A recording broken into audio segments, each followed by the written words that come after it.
The 2021 NBA champions, the Milwaukee Bucks. We go live to David Washington, who's in Milwaukee, for this very reason. Well, I got to tell you, it's been pandemonium in the streets over here. Trying to get some voice of crowd going crazy and make it seem like you're actually like at the parade. Yeah, like a green screen thing. Yeah. All right, so the second best team in Milwaukee won an NBA championship. Yeah. You want to talk about it? No, I mean, unfortunately, I didn't get to watch the end of or really much of the game 6. They did do a cool thing where they moved our game up from the normal time that we would play so that fans could get to watch our game, and then they played the Bucks game on the scoreboard.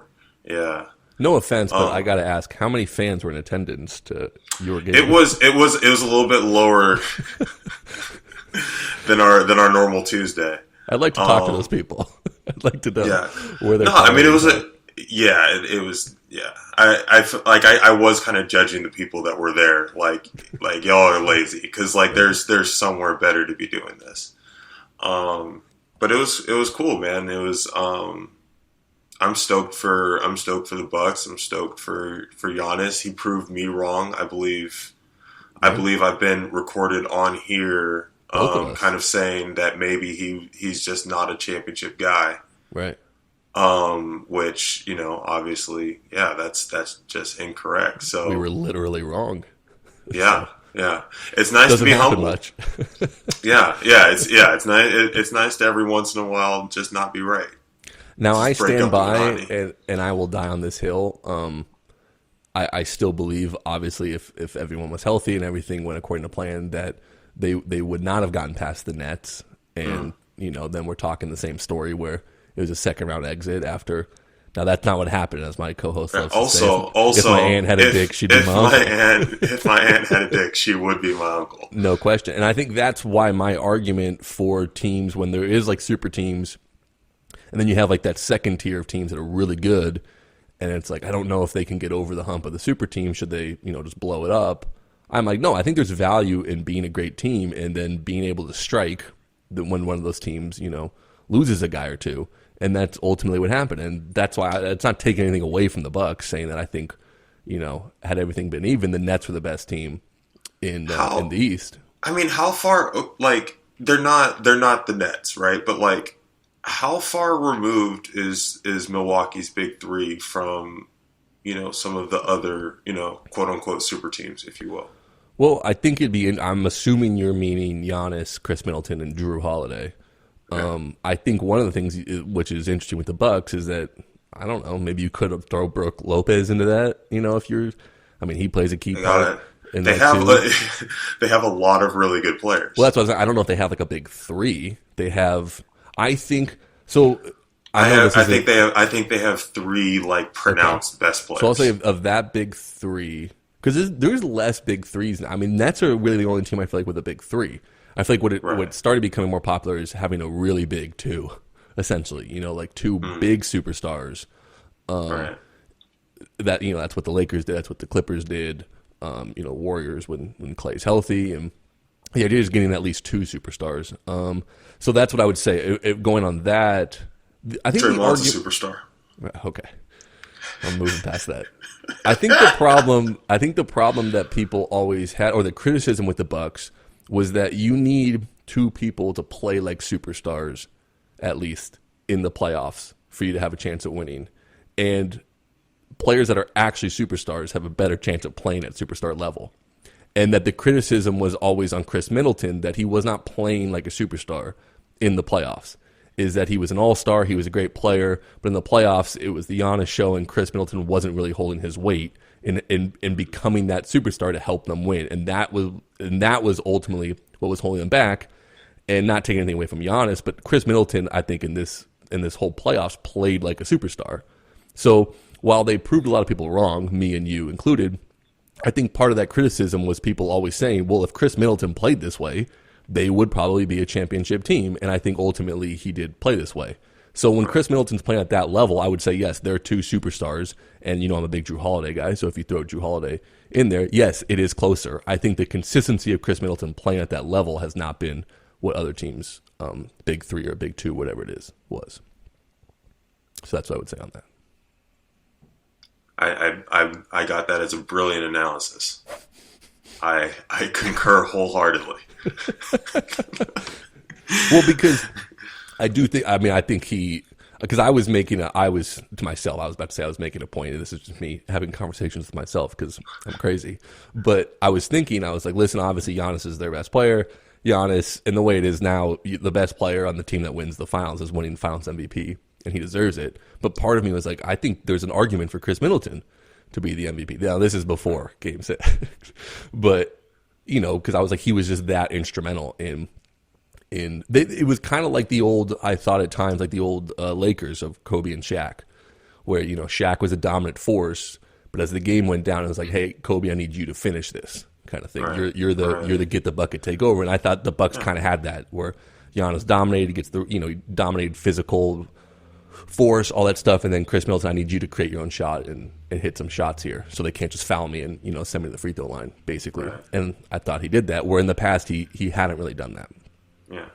Yeah. I mean, it's nobody ever single handedly wins a title. Like no one has. There's been great players, but somebody else stepped up in some way, shape, or form to help the superstar win the ring.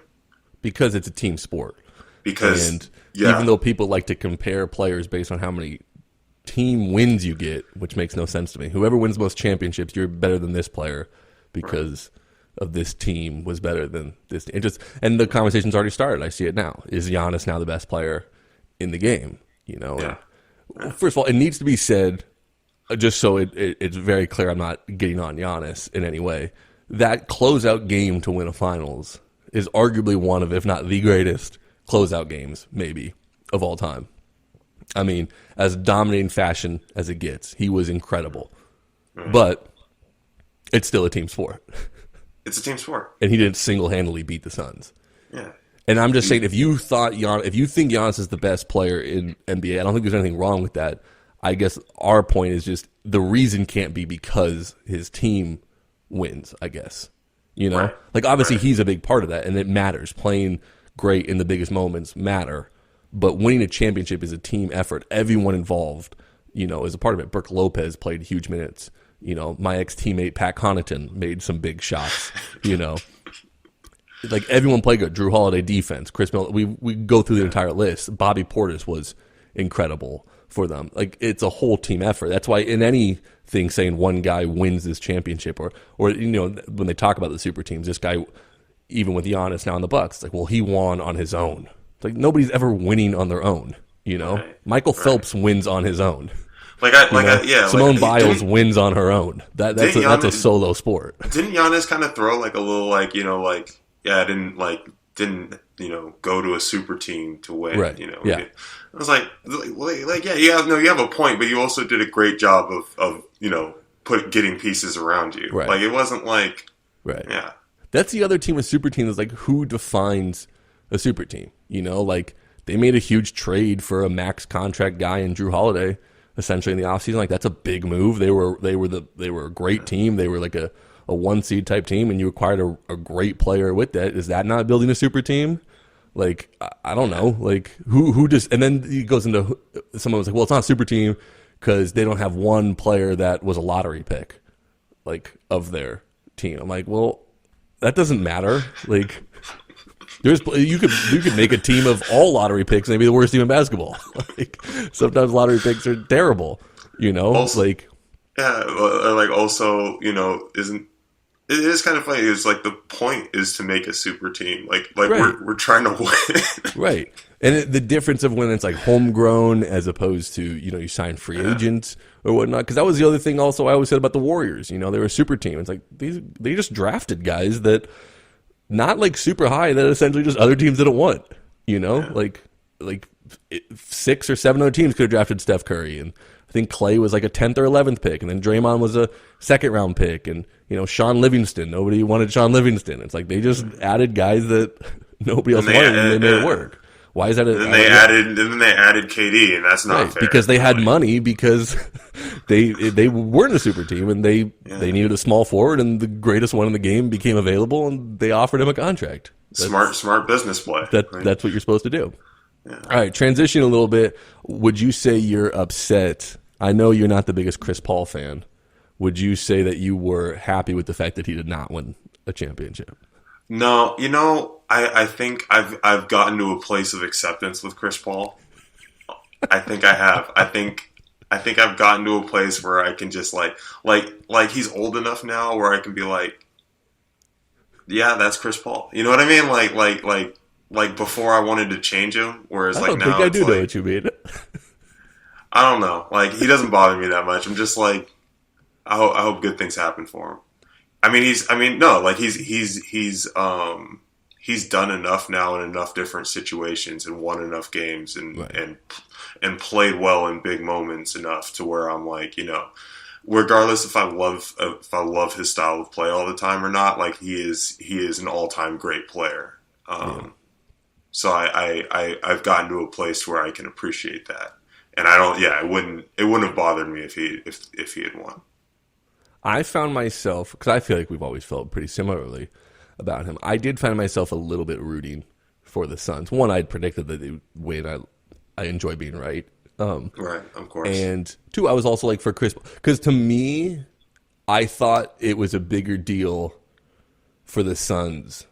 I'm trying to think of how to describe this. Like, I thought this was more like I can't think of how I want to describe it, but basically I thought had the Bucks not won this finals, I thought there was opportunities for them to win, going forward.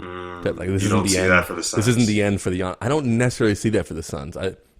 Part of me is like, this is a young team, and I think it showed at times, and we'll see how it goes forward. The other part is like, Chris Paul was a big part of this. He's getting older. Pretty sure he's a free agent. He can opt out at least if he leaves. They're going to get to a place where I think they have to pay DeAndre Ayton and Mikal Bridges coming up. That changes what they can do. Yeah. I just thought, the Lakers were down this year with some injuries. The Warriors are coming back next year. Like, the Nuggets with Jamal Murray was down, this year. He comes back. I just thought going forward in the West, I don't see them as the clear-cut favorite going forward where I can go, they're going to be back for sure. So it just felt like, and to me, honestly, and I think Monty Williams, the Suns coach, is, everyone's a fan of his. He seems like a great coach, and he seemed very emotional in his presser, and I took that as part of him. Realized that just in general getting here is tough, obviously, but it did feel like they felt that a little bit. I got that, is that they understood how great of an opportunity this was, and that it wasn't. Whereas like the Bucks, where it's like, yeah, I think the Nets are better, sure, but I think they're going to be battling the Bucks.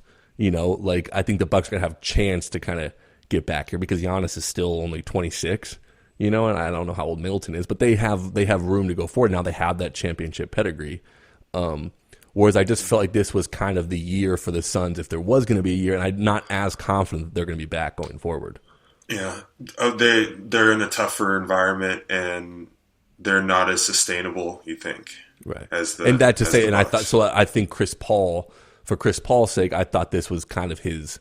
Now, depending on where he goes, if he does go somewhere, maybe he joins, a Lakers, or he joins a super team, as they like to call it. Weren't there rumblings of him finally getting to LA, right, or getting to the Lakers? And I know we love having these conversations, and I'm the Debbie Downer where I bring up the cap situation and the financials. My understanding is he would have to basically take a $40 million pay cut in order for that to happen.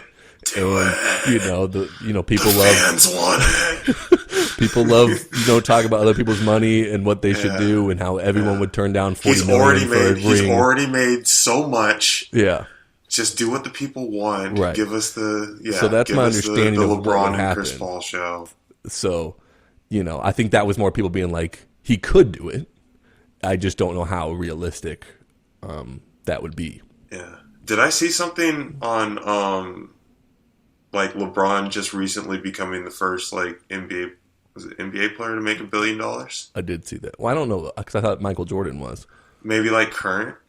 Oh, I mean, I did see something about him becoming a millionaire. Earn $1 billion. I don't know, but something about him. So like, I feel like congrats are in order to King James. I know you love him, Bennett. No, I do. It was just one of those things. I was like, oh, I just already assumed he was a billionaire. I didn't. Yeah, it was gonna happen. I didn't realize he was struggling like the rest of us. I've never heard that someone's gotten $1 billion and felt like it was like, you know, when he like passes somebody on the all-time scoring list, right? And it's just like, well, yeah, like, you know, of course, of course, yeah. It's just like, he finally hit $1 billion. All right, to wrap it up, we should say congratulations to the Milwaukee Bucks, NBA champions. Obviously, me and David were wrong in our predictions of the Bucks not winning, and I think we both had made some statements a while back of how many guys we'd take over Giannis, and while I still, for the most part, do feel that way, I definitely was wrong with his ability to close it out, and he is a very easy guy to root for. You know, he seems like an awesome human being. Right, and just, I mean, his rise to fame just seems all on hard work and just dedication to the game. You know, at times it's like, hey, you know, develop a little bit more finesse, you know, and it's like, you know, that was the criticism, but I mean, a hard worker, it seems like a great teammate, great leader, and now an NBA champion. So congratulations to the Milwaukee Bucks. Yes, sir.